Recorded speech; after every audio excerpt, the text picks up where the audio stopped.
Assalamualaikum warahmatullahi wabarakatuh. Apa kabar anak-anak Indonesia yang solih dan solihah? Kembali kita belajar dari rumah. Kali ini kita akan belajar bersama mata pelajaran Pendidikan Agama Islam dan Budi Pekerti untuk kelas 5 sekolah dasar.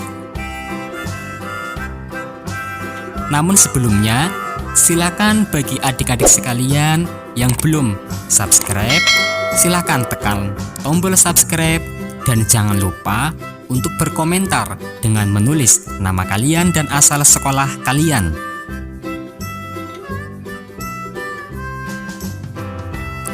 Baiklah anak-anak sekalian, sebelum memulai belajar bersama kita kali ini, terlebih dahulu kita berdoa kepada Allah, semoga kita diberi kemudahan dalam belajar serta mendapatkan ilmu yang bermanfaat. Berdoa mulai.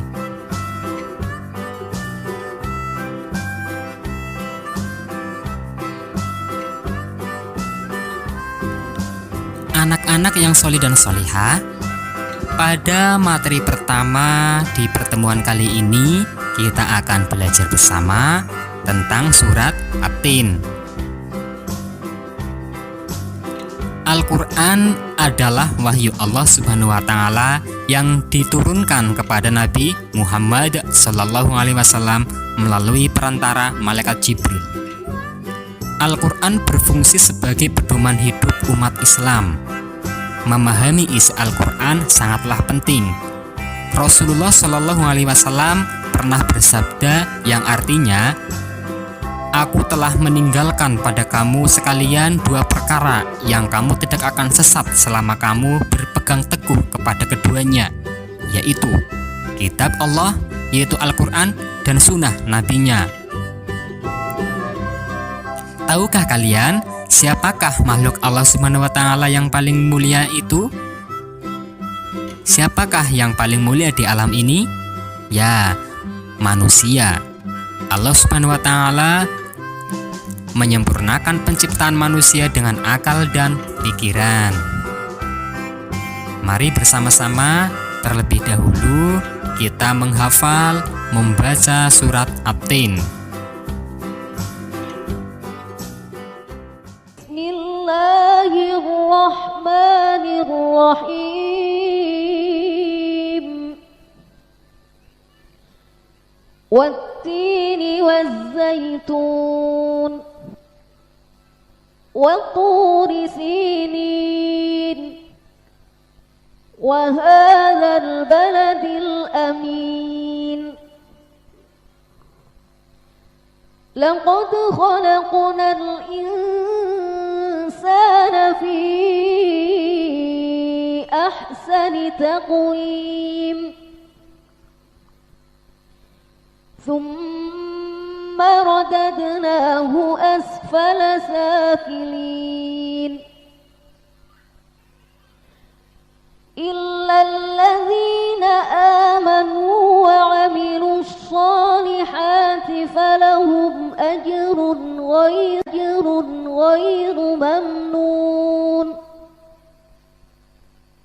فما يكذبك بعد بالدين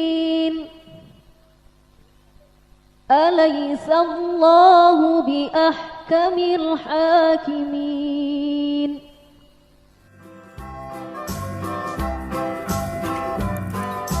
Makna kandungan surat At-Tin.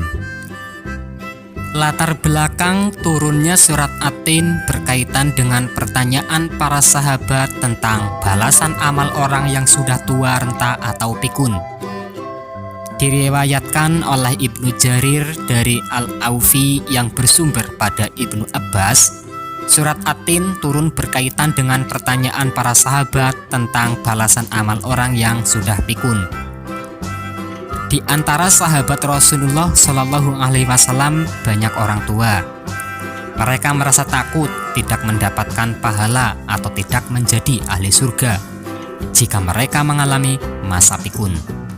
Mereka gelisah dan mempertanyakannya kepada Rasulullah Shallallahu Alaihi Wasallam. Melalui surat At-Tin ini, Allah Subhanahu wa taala menegaskan bahwa amalan orang yang beriman dan beramal saleh, pahalanya akan selalu mengalir terus-menerus meskipun orang tersebut mengalami masa pikun.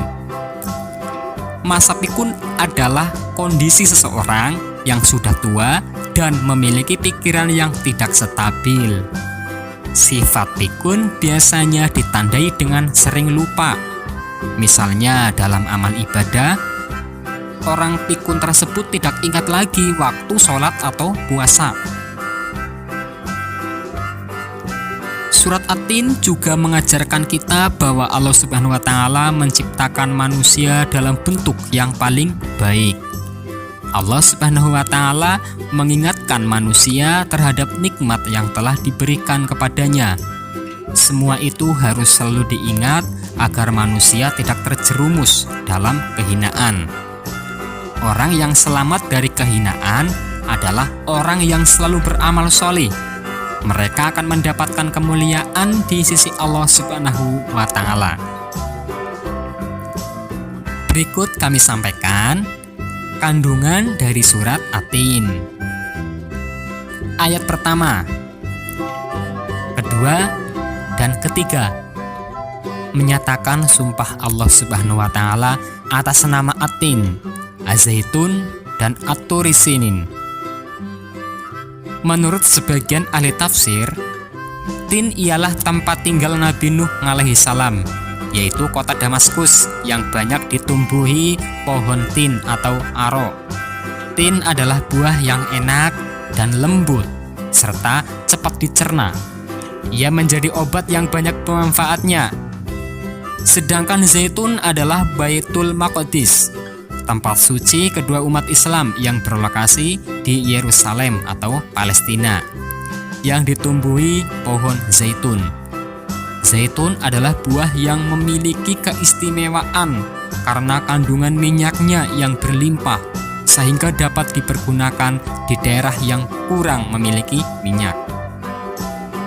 Adapun At-Turi Sinin artinya Bukit Sinai, tempat Nabi Musa alaihissalam menerima wahyu secara langsung dari Allah Subhanahu wa taala.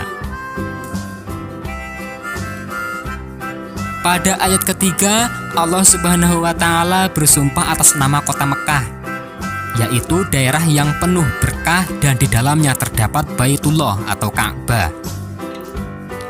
Ayat keempat menjelaskan bahwa Allah Subhanahu wa taala menciptakan manusia sebagai makhluk dengan bentuk paling sempurna dibandingkan dengan makhluk lain. Bentuk yang dimaksud bukan hanya bentuk fisik, melainkan juga sempurna dalam segala potensinya.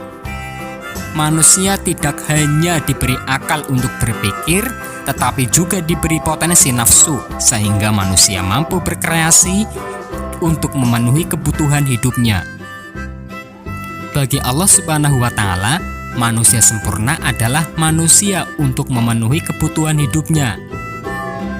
Bagi Allah Subhanahu wa taala, manusia sempurna adalah manusia yang menggunakan seluruh potensinya untuk beribadah kepada Allah Subhanahu wa taala. Ayat kelima dan keenam menjelaskan bahwa Allah Subhanahu wa taala menerangkan sebagian manusia yang menyimpang dan tidak menggunakan potensinya untuk beribadah yang akan ditempatkan di dalam neraka. Sebagian lagi orang-orang yang beriman dan beramal soleh, mereka senantiasa mendapatkan pahala yang tidak terputus sampai meninggal dan menjadi ahli surga. Adapun ayat ke-7 dan ke-8 menjelaskan bahwa orang-orang yang tidak beriman atau tidak mau beramal soleh adalah orang-orang yang mendustakan Allah dan akan mendapat balasan kelak di akhirat. Padahal mereka sesungguhnya mengetahui akan mati dan menghadapi pengadilan Allah. Sesungguhnya Allah Subhanahu wa taala adalah hakim yang maha adil.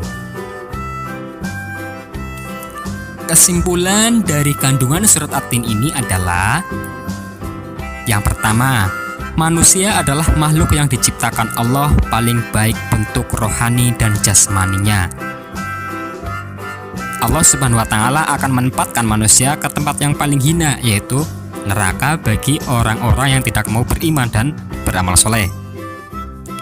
Bagi orang yang beriman dan beramal soleh akan mendapatkan pahala dari Allah Subhanahu wa Ta'ala yang tidak putus. Kepastian adanya hari pembalasan sehingga wajib kita imani. Allah Subhanahu wa Ta'ala adalah hakim yang paling adil dan tidak dapat dipengaruhi oleh siapa. Baiklah anak-anak sekalian, demikianlah rangkuman dari pembelajaran kita kali ini. Silakan kalian bisa mengerjakan pertanyaan-pertanyaan yang ada di deskripsi video ini. Jangan lupa ya untuk tekan tombol subscribe dan berkomentar dengan menulis nama kalian dan asal sekolah kalian. Sampai jumpa di video selanjutnya. Wassalamualaikum warahmatullahi wabarakatuh.